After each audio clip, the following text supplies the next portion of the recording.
Burya amababi y'indimu ni umuti, ndetse burya ashobora gutunganywa neza agakorwamo icyayi gishobora kutuvura indwara zitandukanye. By'umwihariko muri kino kiganiro turakubwira indwara 12 ushobora kuvurwa no gukoresha amababi y'indimu, cyangwa se kuba watunganya icyayi cyayo ukaza kukinywa kikakuvura izo ndwara. By'umwihariko muri kino kiganiro nanone turakubwira zimwe mu ntungamubiri dusanga muri aya mababi y'indimu, tunakubwira n'ibyiza bigera ku 10 cyangwa se akamaro kagera ku 10 ko gukoresha aya mababi y'indimu ku mubiri wa muntu. Ku musozi wa kino kiganiro turanakubwira uburyo yatunganywa, ndetse burya ashobora gukorwamo icyayi cyangwa se agatekwa cyangwa se agatekwa mu mazi, ku buryo winywera ayo mazi ukabasha gukoramo ibyo byiza n'intungamubiri dusanga indimu, ndetse nanone ukabasha no kubona ibyo byiza ukura muri ayo mababi y'indimu. Tudatinze rero reka turebere hamwe zimwe mu ntungamubiri dusanga mu mababi y'indimu ndetse n'akamaro kazo. Mu mababi y'indimu dusangamo vitamine C ku kigero cya miligarama 50. Vitamine C ni vitamine y'ingenzi cyane izamura ubudahangarwa bw'umubiri, igatuma umubiri wacu ukora korajene, nanone igafasha mu gutuma umubiri wacu ubasha gukamura neza ubutare bwa fer, ndetse burya ni vitamine y'ingenzi. Mu mababi y'indimu kandi usangamo ibinyabutabire byitwa flavonoide, by'umwihariko nk'icyitwa hesperidine, icyitwa naringeline ndetse n'icyitwa lutein. Ibyo binyabutabire tubisanga mu mababi y'indimu ku kigero cya 2% mu mababi y'indimu yomeshejwe. Ni ibinyabutabire birinda umutima wacu kurwara, ndetse nanone bikarinda uturemangingo tw'umubiri kuba twakwangirika. Mu mababi y'indimu kandi usangamo ibyitwa essential oils cyangwa se huile essentielle, cyane cyane dusangamo iyitwa limonene, iyitwa nonarone ndetse n'iyitwa stearine. By'umwihariko rero burya amababi y'indimu uzayumva uburyo ahumura cyangwa se uburyo aba afite impumuro nziza.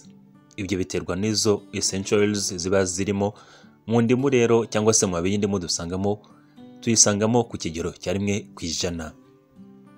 Huile essentielle ni ingenzi cyane dusanga mu mababi y'indimu, cyane cyane kuko ufite ubushobozi bwo kwica udukoko two mu bwoko bwa bagiteri, two mu bwoko bw'imiyege tuzwi nka fungi cyangwa se fungo. Nanone ikaba ishobora kuvura stress, ikaba ishobora no guhumuza ahantu, cyangwa se nanone ikavura impumuro mbi iri ahantu. Mu mababi y'indimu dusangamo ibinyabutabire byitwa tannins ku kigero cya 3%, cyane cyane mu mababi yomeshejwe. Tannins ni ingenzi cyane mu gutuma aya mababi y'indimu ashobora kutuvura diare, ndetse nanone agatuma dushobora gutandukana n'uburwayi butandukanye buterwa n'udukoko two mu bwoko bwa microbe. Mu mababi y'indimu kandi dusangamo ibinyabutabire byitwa alkaloids, tubisangamo ku kigero cya 0.2%. Alkaloid burya nayo ishobora kuvura ububabare, ndetse nanone igakora nk'imiti y'amasedative. Mu mababi y'indimu dusangamo ikinyabutabire cyitwa phenolic compounds ku kigero cya 50 mg, cyane cyane nko mu mababi y'indimu yomeshejwe afite miligarama 100.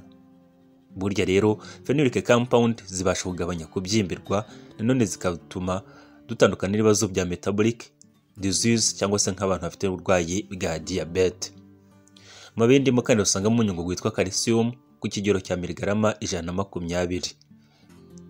Calcium burya ni umunyungugu w'ingenzi cyane ukomeza amagufwa, nanone ugatufasha mu guhererekanya amakuru mu turemangingo twumva, nanone ikaba gutera imikurire myiza y'umutima.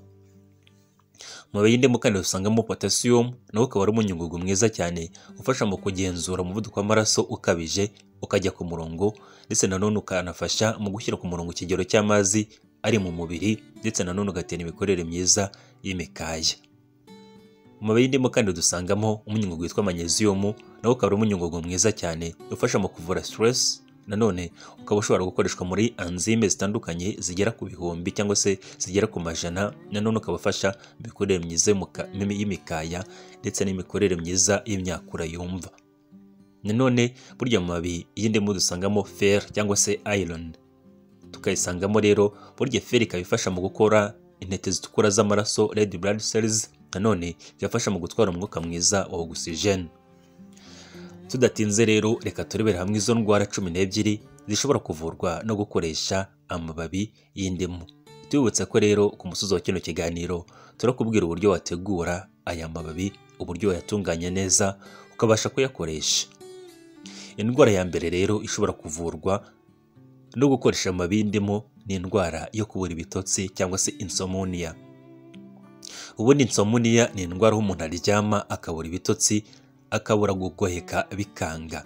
Burya gukoresha icyayi cyakozwe mu mababi y'indimu ukakinywa mbere yo kuryama burya ni byiza, bishobora gutuma usinzira neza kandi bishobora gukora nk'imiti y'amasedative. Imiti y'amasedative ni imiti ishobora gusinziriza cyangwa se igaturisha ubwonko ugasinzira. Ibyo ahanini biterwa n'ibi byitwa limonene twanavuzeho dusanga mu mababi y'indimu. Fata rero amababi y'indimu uyatunganye neza, hanyuma rero nyuma yo kuyoza cyangwa se kuyatunganya kuyoha imyanda, uyashyire mu mazi uyacanire mu mazi arimo kubira byibuze iminota 10. Hanyuma rero uyakureho neza, uyayungurure, ukuremo ya mababi y'indimu na ya mazi nyine ubashe kuyungurura neza. Hanyuma rero ushobora kongeramo nk'indimu cyangwa se ukongeramo ubuki cyangwa se ukongeramo n'ikindi kintu cyatuma ya mazi uyanywa akuryoheye. Hanyuma rero inywera ayo mazi mbere yo kuryama. Ushobora kongeramo wenda nk'icyayi cya kamomile cyangwa se kongeramo lavenda. Ibyo byose bituma ubasha gusinzira neza, ugasinzira nk'umubebe, bya bitotsi bikagaruka ukagoheka neza. Indwara ya kabiri ishobora koroshywa cyangwa se ibimenyetso bye bikoroshywa no gukoresha amababi y'indimu ni indwara ya hypertension cyangwa se indwara y'umuvuduko w'amaraso ukabije. Burya amababi y'indimu kunywa icyayi cyayo cyangwa se kuyatunganya neza ukabasha kuyakoresha bibasha gutuma imitsi itwara amaraso yaguka, ikagukora ibyitwa vasodilation cyangwa se vasodilation. Ibyo bigatuma amaraso abasha gutembera neza.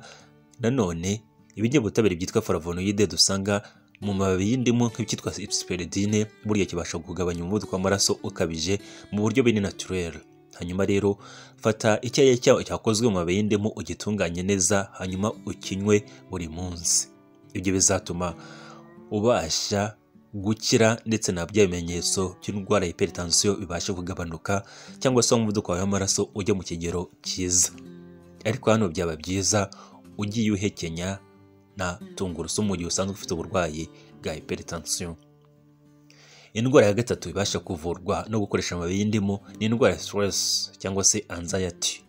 Burya nanone amababi y'indimu ashobora kutuvura indwara zifata mu mitekerereze cyangwa se stress ifata umubiri n'imitekerereze bigatuma nyine twiyumva nabi. Burya amababi y'indimu gukoresha icyayi cyayo cyangwa se kuyacanira mu mazi ugahumeka impumuro yayo, kwa kundi ya mpumuro iba izamuka mu mazi ashyushye washyizemo amababi y'indimu, cyane cyane nk'abantu bakora sauna murabizi. Ziriya mpumuro iyo wakoresheje amababi y'indimu bishobora kuvura stress bigaturisha ubwonko, nanone bigatuma ubasha kwiyumva neza. Ushobora no gukoresha icyayi cy'amababi y'indimu hanyuma rero ukinywera icyo cyayi, byibuze ukakinywa buri munsi, cyangwa se ya mababi y'indimu ukayashyira mu mazi ugiye gukaraba, ya mazi wabashije guteka. Nyine abantu bakaraba amazi ashyushye, burya nabyo byakuvura stress bikakuvura na anxiety. Indwara ya kane ishobora kuvurwa no gukoresha amababi y'indimu ni indwara z'ibicurane, cold and flu. Burya amababi y'indimu abonekamo vitamine C nk'uko twabivuze, akabonekamo ibinyabutabire byitwa flavonoide ndetse akagira n'ubushobozi bwo kwica udukoko two mu bwoko bwa bagiteri ndetse n'utwo mu bwoko bw'amavirusi. Ibyongera kuri ibyo burya azamura ubudahangarwa bw'umubiri, ndavuga abasirikare b'umubiri, mu rwego rwo guhangana n'uburwayi. Ibyo bituma rero ashobora kukuvura indwara z'ama-infection viral ashobora gufata mu nzira z'ubuhumekero. Nanone aya mababi y'indimu ushobora kunywa icyayi cyayo kigakora nk'imiti y'ama-expectora atuma ubasha kubona igikororwa ndetse ibihaha bikabasha gufunguka neza. Gufata amababi y'indimu uyashyire mu mazi uyacanire cyangwa se uyateke washizemo ka tangawizi, hanyuma rero nurangiza ukamure cyangwa se uyungurure ayo mazi arimo tangawizi n'amababi y'indimu, hanyuma wongeremo ubuki. Hanyuma rero uzajye unywa icyo cyayi cyangwa se iyo mvange 2 cyangwa se 3 ku munsi. Ibyo bizakuvura indwara z'ibicurane ndetse utandukane nazo burundu. Indwara ya gatanu ishobora kuvurwa no gukoresha amababi y'indimu ni indwara yitwa asthma cyangwa se bronchite. Izo ni indwara zitera guhumeka nabi, ugahumeka insigane ndetse ibihaha byawe ntibibone umwuka uhagije bitewe no kubyimba. Ibyo rero iyo wakoresheje amababi y'indimu bibasha koroshya ibimenyetso by'izo ndwara zombi, kubera ko ubwayo ifite ubushobozi bwo kugabanya inflammation, kubyimbirwa kw'inzira z'ubuhumekero. Cyane cyane iyo wakoresheje amababi y'indimu bibasha koroshya ibimenyetso by'indwara ya asthma n'indwara ya bronchite, inzira z'umwuka zigafunguka neza, ukabasha guhumeka neza nta kibazo cyangwa se nta nkomyi. Ushobora rero gufata amababi y'indimu ukayacanira neza washize mu mazi menshi. Hanyuma rero ushobora gufata isume cyangwa se ikindi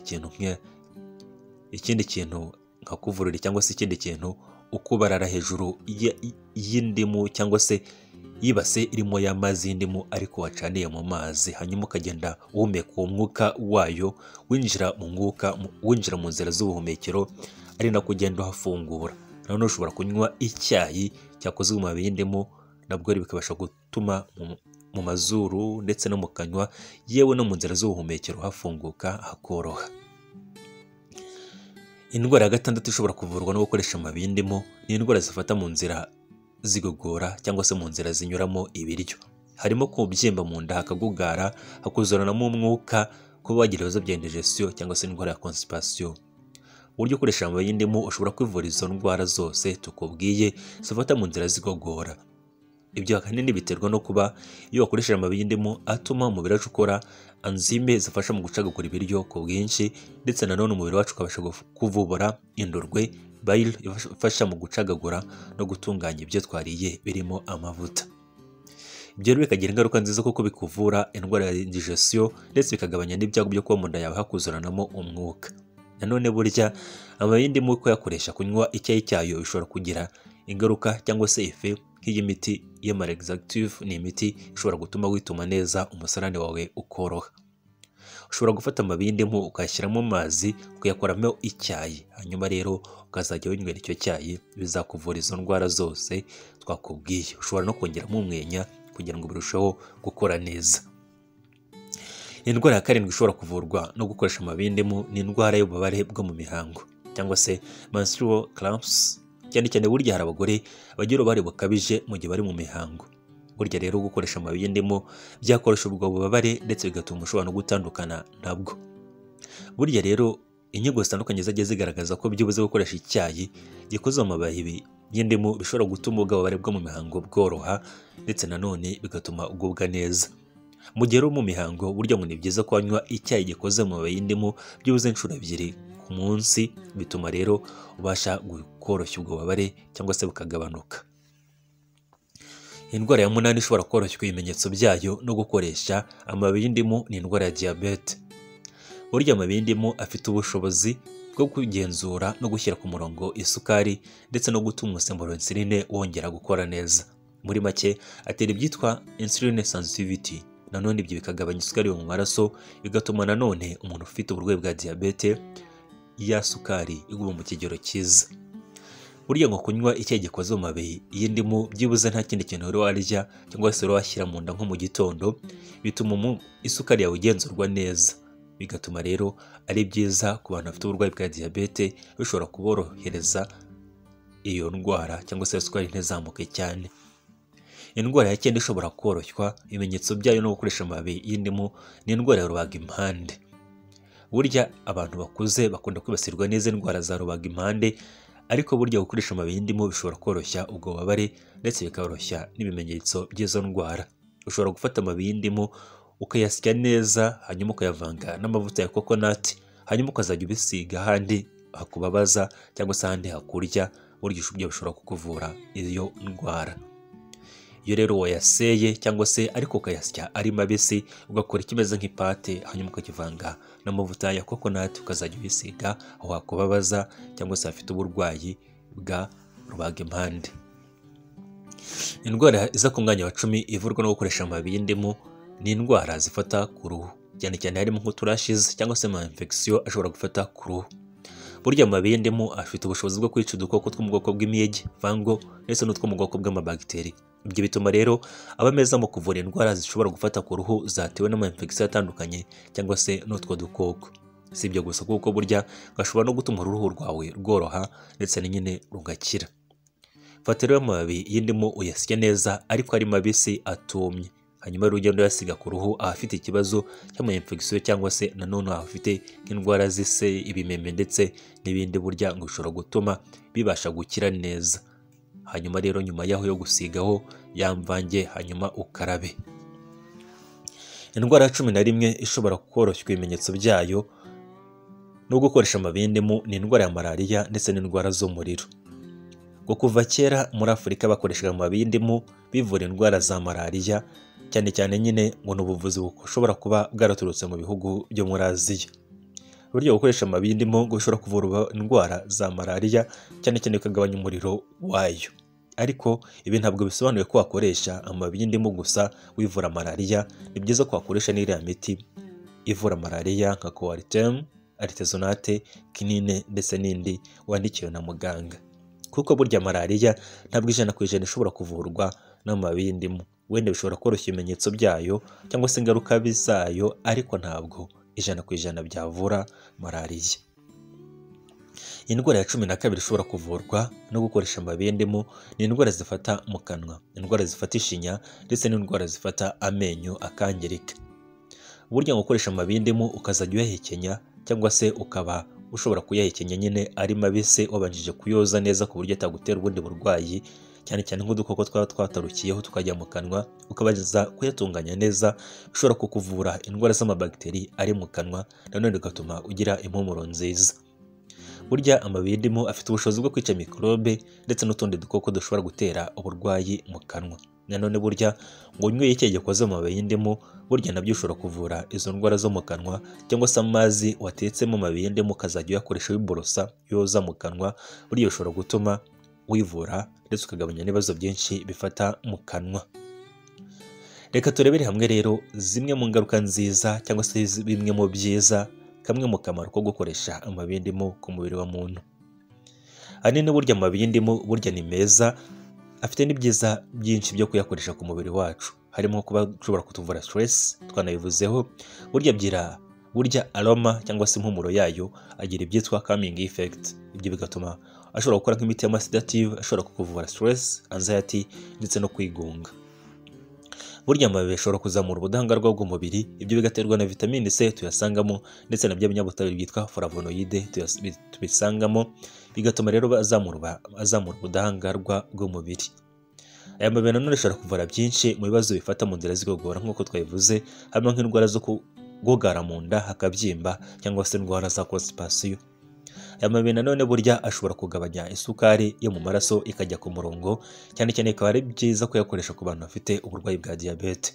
Ni amababi ashobora kugabanya nanone umuvuduko w'amaraso ukabije, amaraso agatembera neza ndetse n'imitsi itwara amaraso ikaguka. Amababi nanone ashobora kuvura indwara zifata mu nzira z'ubuhumekero, hagafunguka cyane cyane nk'indwara za asima, bronchite, inkorora ndetse n'izindi ndwara nk'ibicurane. Aya mababi ashobora kuvura indwara zimwe mu ndwara zifata ku ruhu, cyane cyane zatewe n'udukoko turimo ama-infection ashobora kuba ari yatewe na bagiteri cyangwa se uturashes. Aba bashobora kugabanya ububabare bwo mu mihango, ugatuma nyine ububabare bwo mu mihango bugenda cyangwa se bukoroha. Aya mababi ashobora kuvura indwara zirimo nko kuribwa umutwe mu buryo bukabije, buryo ashobora kuvura umutwe wo mu bwoko bwa migraine cyangwa se tension headache. Nanone aya mababi ashobora gusukura umubiri, agasohora imyanda iri mu mubiri, cyane cyane akunganira n'umwijima wacu mu gusohora imyanda iri mu mubiri. Hari uburyo rero wayatunganya kugira ngo uyakoreshe neza abashe kugira akamaro. Uburyo bwa mbere ni ukuyakoramo icyayi. Ufata amababi y'indimu ukayanika neza akuma, hanyuma ukayasya ukayakoramo agafu cyangwa se poudre, ujye ukoresha icyayi ukayakoresha nk'amajyane. Hari ubundi buryo ushobora gukora icyayi cy'amababi y'indimu, aho ufata amababi y'indimu ukayateka mu mazi, hanyuma rero ayo mazi warangiza ukayayungurura neza ukayakoramo ya mababi y'indimu. Ibyo rero nabwo buryo bukoze icyayi, ushobora kongeramo nk'ubuki, indimu ndetse n'ibindi, ubundi ukinywera icyayi gikoze mu mababi y'indimu. Nanone burya n'amazi akoze mu mababi y'indimu cyangwa se amazi yo kwinywera buri munsi, ushobora kuzajya uyatekamo amababi y'indimu ukinywera ayo mazi, bigatuma rero ubona ibi byiza twakubwiye. Hari n'uburyo rero amababi y'indimu ashobora gutekwa, ushobora guteka nk'umuceri hanyuma ukayarambika hejuru. Amababi y'indimu atuma wa muceri uryoha ukanahumura neza, ndetse nanone burya akabasha gutuma hari n'izindi ntungamubiri zavuye mu mababi y'indimu zikinjira mu muceri. Nanone burya amababi y'indimu ashobora kuyakoramo ipate, cyangwa se ikimeze nk'umutsima usiga ahantu hafite ikibazo nko ku ruhu, cyangwa se ukayakoresha face mask, ikakuvura uburwayi bw'ama-infection ashobora gufata ku ruhu cyangwa se ibindi bibazo ushobora guhura nabyo. Ufata amababi y'indimu mabisi ukayasya neza ukayakoramo ipate, ukaba ushobora kuyavanga wenda na amavuta ya coconut cyangwa se amavuta ya elayo, ukazajya ubikoresha uyasiga ku ruhu. Muri rusange amababi y'indimu ni meza kandi afite akamaro gatandukanye nk'uko twabikubwiye muri kino kiganiro. Nahawe rero kumenya uburyo yakoresha ndetse n'uburyo wayatunganya, ukamenya n'icyo yamarira ubuzima bwawe.